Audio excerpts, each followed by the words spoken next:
திரு ஸ்ரீராம், இங்க வாக்களிப்பதற்கு முன்பாக வாக்காளர்கள் எதை பரிசீலிக்கிறாங்க? தலைவர்கள் கொடுக்கக்கூடிய வாக்குறுதிகளையா அல்லது அவங்க களத்தில் வைக்கக்கூடிய விமர்சனங்களையா எதை பரிசீலிக்கிறாங்கன்னு பாக்குறீங்க?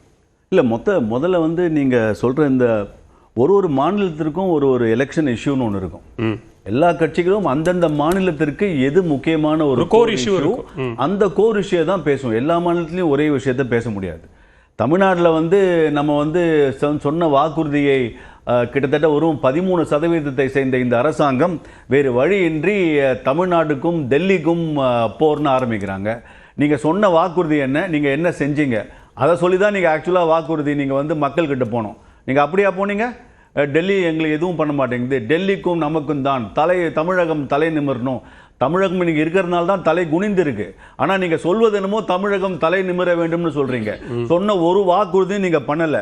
நீங்க ஆனா பீகாரை நீங்க வந்து இங்க பீகார்ல இருந்து இங்க வந்துடுறாங்கன்னு நம்ம அதுவும் இந்த கரண்ட் திமுக அரசாங்கம் ஆனா தமிழ்நாட்டில் வந்துடுறாங்கன்றாங்களே. அந்த பீகாரோட கடன் வந்து வெறும் 4 லட்சம் ரூபாய், 4 லட்சம் கோடி. 12 கோடி மக்கள் இருக்கக்கூடிய ஒரு மாநிலத்தில் அவர்களுடைய கடன் பார்த்தீங்கன்னா 4 லட்சம் கோடி.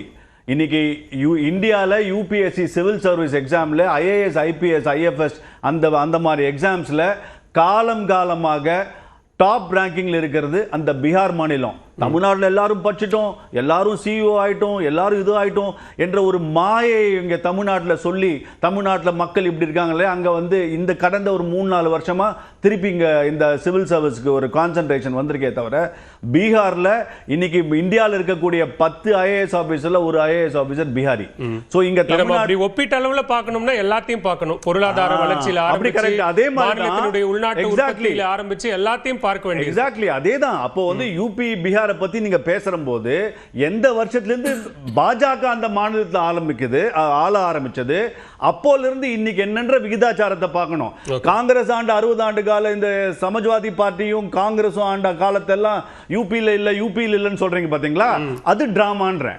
நீங்க அப்போ உங்களுக்கு வேணும் போது கன்வீனியன்ஸா நீங்க பாத்துக்கிறீங்க.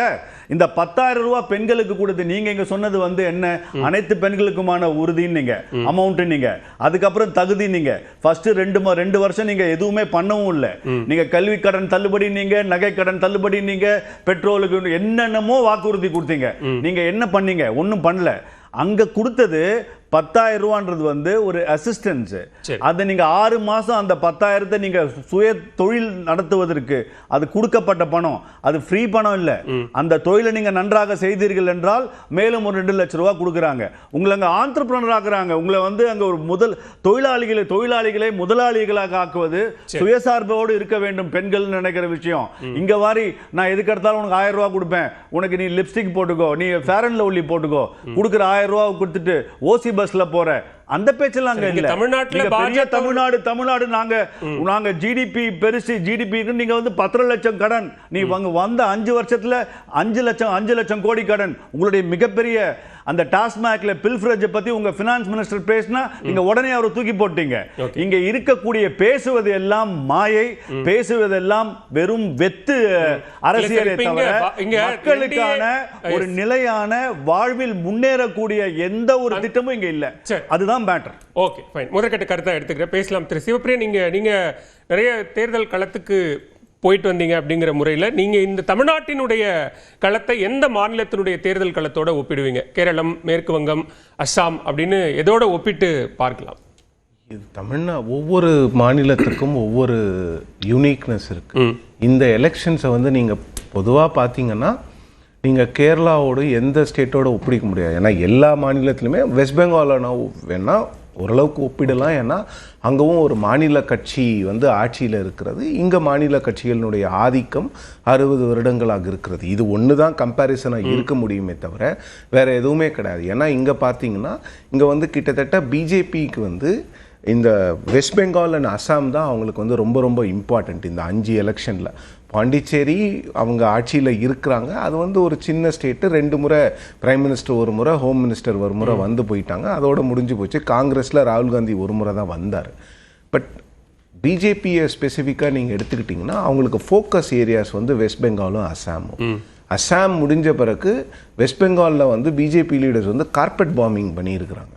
பிரைம் மினிஸ்டர் பார்த்தீங்கன்னா அட்லீஸ்ட் எவ்ரி செகண்ட் டே போகிறாரு, அவ்வளோ வீடியோஸ் போடுறாரு, ட்விட்டரில் வந்து அவ்வளோ என்கேஜ் பண்ணுறாரு. ஸோ அவங்களுக்கு வந்து அது வந்து ரொம்ப ரொம்ப இம்பார்ட்டண்ட் எலெக்ஷன். அந்த மாதிரி ஒரு என்கேஜ்மெண்ட்டை வந்து பிஜேபி தமிழ்நாட்டில் பண்ணல. கேரளாவில் கூட அதில் பாதி பண்ணிடுறாங்க. ஏன்னா தமிழ்நாட்டில் இன்னொரு மாநில கட்சி இருக்கிறது, அவங்க கொஞ்சம் இங்கே பேக் சீட் தான் எடுக்கிறாங்க. ஜனவரியில் கடந்த ஏப்ரல்ல இருந்து ஜனவரி வரைக்கும் அமித்ஷா போன்றவர்கள் வந்து தமிழ்நாட்டில் எவ்வளவு கவனமாக அவங்க வந்து ஒவ்வொரு முறையும் 2 மாதத்துக்கு 3 மாதத்துக்கு முறை வந்து பண்ணதெல்லாம் இப்போ மார்ச்சுக்கு அப்புறம் அவங்க வந்து பெருமளவில் வந்து அமித்ஷா அவர்களே வந்து ஒரு முறை தான் வந்திருக்காருன்னு நினைக்கிறேன் தேர்தல் பிரச்சாரத்துக்கு. பிரதமர் தேர்தலுக்கு முன்னாலேயே 3 முறை வந்தார், தேர்தல் அனௌன்ஸ் பண்ண பிறகு 2 முறை தான் வந்திருக்காங்க. ஸோ ஏதோ ஒரு விஷயம் இருக்கிறது, ஒரு மாநில கட்சி இங்கே வந்து அவங்க வந்து தலைமையில் இருக்கிறாங்க. ஸோ இதை வந்து நாம் அடிக்கடி போயிட்டு நாம் இதை வந்து இந்த ஆப்பிள் கார்ட்டை அப்செட் பண்ண வேணாம். ஏன்னா நிறைய இடங்களில் சொன்னது வந்து ஏடிஎம்கேக்கு நீங்கள் இம்பார்ட்டன்ஸ் கொடுக்கணும், ஏன்னா அவங்க தான் leader of the alliance. So comparison அப்படிங்கிறது வந்து நீங்கள் வெஸ்ட் பெங்கால் அந்த ரீஜனல் பார்ட்டி, அங்கே ஒரு ரீஜனல் பார்ட்டி இருக்குது, அங்கே வந்து ரீஜனல் பார்ட்டியை அகற்றிட்டு பிஜேபி வரணும்னு நினைக்கிறாங்க. தமிழ்நாட்டில் இன்னொரு ரீஜனல் பார்ட்டியோட துணையோட திமுகவை வீழ்த்தி விட்டு பாஜக ஆட்சிக்கு வரணும்னு நினைக்கிறது. இது ஒன்று தான் கம்பேரிசன். வேற பெரிய கம்பேரிசன் இந்த மாநில தேர்தல்களில் இருக்கிற மாதிரி தெரியல. ஒவ்வொரு மாநிலத்துக்கும் ஒவ்வொரு விதமான விஷயங்கள் இருக்கிறது. அசாமில் போய் அவங்க வந்து டபுள் என்ஜின் சர்க்கார் இருக்கணும் அப்படின்னு கேட்குறாங்க. வெஸ்ட் பெங்காலில் டபுள் என்ஜின் சர்க்கார் உங்களுக்கு வேண்டாமான்னு கேட்குறாங்க. தமிழ்நாட்டிலையும் அதே கேள்விதான். பட் அடிப்படையில் ஒரு டெமோக்ராட்டிக் கண்ட்ரியில் மக்களுக்கு இருக்கக்கூடிய உரிமைகளுக்கு எதிரானது இந்த டபுள் என்ஜின் சர்க்கார் அப்படிங்கிற அந்த காயினேஜே.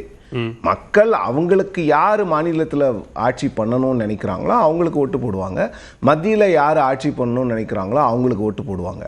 ஆனால் நீங்கள் வந்து எங்களை அங்கே உட்கார வச்சுட்டீங்க, இங்கேயும் வந்து எங்களுடைய ஆட்சியோ இல்லை எங்கள் கூட்டணி ஆட்சியோ உட்கார வச்சிங்கன்னா டபுள் என்ஜின் குரோத் வரும் அப்படின்னு பார்த்தீங்கன்னா அந்த இது அதுதானே திரு ஸ்ரீராம் என்ன சொல்றாருன்னா, இங்க மாநிலத்தில் ஆளும் கட்சி டெல்லி எதையுமே செய்யல அப்படிங்கிற அந்த குற்றச்சாட்டை சொல்லி இந்த தேர்தலே தமிழ்நாடு வெர்சஸ் டெல்லி அப்படிங்கிற ஒரு பார்வையை முன்வைக்குதுன்னு சொல்றாரு. ஈவன் நீங்க அதிமுக நீங்க சொன்ன மாதிரி இங்க லீட் பண்ற இந்தியாவில் லீட் பண்ற அதிமுக அவங்க என்ன சொல்றாங்கன்னா, மத்திய அரசோடு இணக்கமாக இருந்தால் கூட்டணியில் இருந்தால் தமிழ்நாட்டுக்கு தேவையானதை கேட்டு பெற்றுக்கொள்ளலாம் அப்படிங்கிறாங்க.